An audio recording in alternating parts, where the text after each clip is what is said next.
क्या वाकई कल साउथ अफ्रीका ने पूरी कोशिश कर ली चीटिंग करने की और एक्चुअली में चीटिंग करने में वो सफल भी हुए?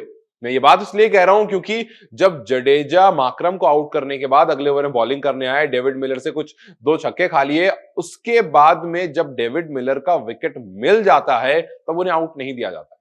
जी हां, हुआ कुछ ऐसा कि निक होते हैं और बहुत मोटा निक होता है, प्रॉपर डाइवर्जन बॉल का दिख रहा होता है। वो बॉल प्लेस करते हैं, बॉल टर्न नहीं होती है, वो टर्न के लिए खेलते हैं और पीछे जितेश शर्मा कैच कर लेते हैं। लेकिन जब अंपायर के सामने अपील की जाती है तो अंपायर उसे नॉट आउट देते हैं।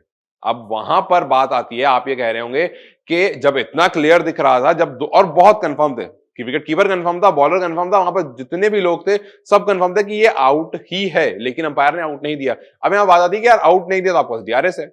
जब वो डीआरएस की तरफ गए तो पता ये चला कि डीआरएस उस टाइम पर अवेलेबल ही नहीं है due to some technical issue. उस टाइम पर कुछ टेक्निकल इशू हो जाता है और डीआरएस उस टाइम पर अवेलेबल नहीं होता। मतलब इंडिया के पास डीआरएस होता है लेकिन ड्यू टू टेक्निकल इशू आप डीआरएस नहीं ले सकते हो, ये वाली सिचुएशन आ जाती है।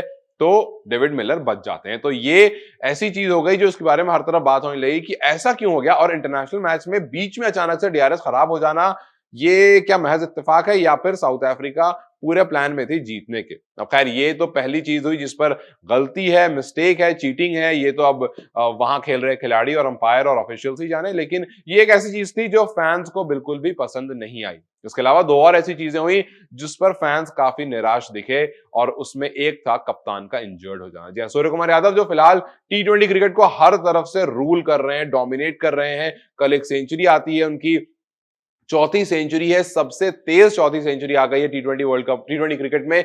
और इसके बाद जब वो फील्डिंग करने आते हैं तो उनका एंकल ट्विस्ट हो जाता है और उसके बाद में वो चल कर भी नहीं जा पाते हैं वापस। जी हाँ, उनको ऑफिशियल्स आते हैं, जो भी वहां पर फिजियोज हैं वो आते हैं, वो उनको उठा करके लेकर के जाते हैं और उनसे चला भी नहीं जा रहा है। तो बेसिकली यह है कि सूर्य कुमार यादव जिस तरह से वहां से वापस गए, सब निराश हो गए कि ये वो इंसान है जो आपको टी20 वर्ल्ड कप में चाहिए ही चाहिए। भले ही वर्ल्ड कप बहुत खराब रहा सूर्या का, भले ही सूर्या परफॉर्म नहीं कर पाए, भले ही सूर्या का ओडीआई स्टैट्स रिकॉर्ड उतना अच्छा नहीं है, लेकिन टी20 क्रिकेट में कोई भी इंडियन क्रिकेट फैन ये नहीं कहेगा कि आप सूर्या को बिठा दो। जिस तरह से वो लगातार खेलते आ रहे हैं, चाहे आप ऑस्ट्रेलिया के खिलाफ बात करो या फिर चाहे आप साउथ अफ्रीका के खिलाफ उनकी इनिंग देखो। और उसके बाद तीसरा ये जो दूसरी आपको मैंने चीज बताई, इसके बाद एक और ऐसी चीज थी जहां पर फैंस अपसेट हो गए क्योंकि हमारे खिलाड़ी की गलती थी। जी हाँ, मैं बात कर रहा हूं शुभमन गिल की। शुभमन गिल दूसरे टी20 में एलबीडब्ल्यू होते हैं, दूसरे टी20 में एलबीडब्ल्यू होने के बाद डीआरएस लेते हैं और वो एक्चुअली में आउट होते हैं और उनको ऐसा लगता है कि यार मैं आउट नहीं था, बट जब रिप्ले देखते हैं तो पता चलता है कि नहीं भाई, तो प्लम था।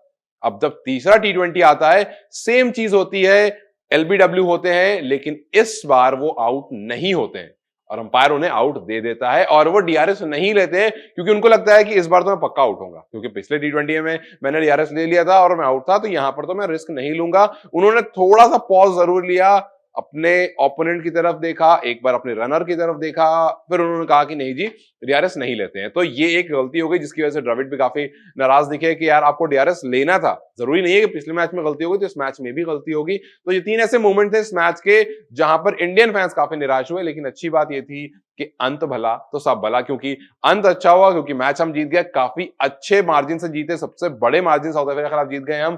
तो साउथ अफ्रीका जाकर के टी20 मैच खेला, पहले में बारिश हुई, दूसरा हार गए और तीसरा हरा करके आ गए। तो 1-1 पर सीरीज ड्रॉ करके सूर्य कुमार यादव अभी तक बतौर कप्तान पहला जीते हैं, दूसरा ड्रॉ हुआ, इसका मतलब हार नहीं आई है, which is a very good record as a captain. तो हम उम्मीद करते हैं कि सूर्य कुमार यादव का ये जो फॉर्म है ये बरकरार रहे, जो इंजरी जो हुई है उनको वो जल्दी से जल्दी रिकवर हो जाए। हालांकि मैच के बाद वो चल फिर रहे थे, खुश दिख रहे थे, लेकिन मैच रेडी हो जाए, वो आगे अभी टी20 नहीं है, ओडीआई और टेस्ट है। जरूरत अगर है तो आप रेस्ट कर सकते हैं, क्योंकि टी20 क्रिकेट में इंडियन फैंस को इस टाइम पर कोई खिलाड़ी चाहिए तो वो है सूर्य कुमार यादव।